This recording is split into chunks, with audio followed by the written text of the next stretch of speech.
And now from the United States, the Federal Reserve on Wednesday intensified its drive to tame high inflation by raising its key interest rate by 3/4 of a point, its largest hike in nearly 3 decades, and signaling more large rate increases to come that would raise the risk of another recession. The move of the Fed, announced after its latest policy meeting, will increase its benchmark short-term rate, which affects many consumer and business loans, from a range of 1.5% to 1.75%.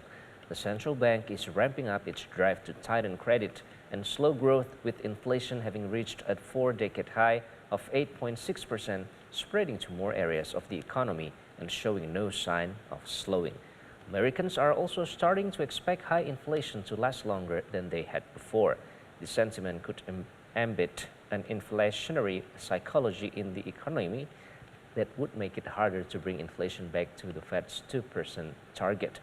The Fed's decision to impose a rate hike as large as it did Wednesday was an acknowledgement that it's struggling to curb the pace and persistence of inflation, which has been worsened by Russia's war against Ukraine and its effects on energy prices.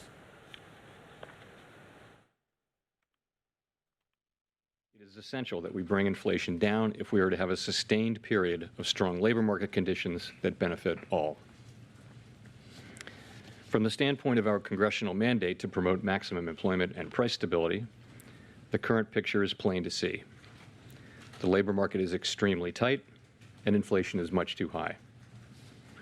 Against this backdrop, today the Federal Open Market Committee raised its policy interest rate by 3/4 of a percentage point, and anticipates that ongoing increases in that rate will be appropriate.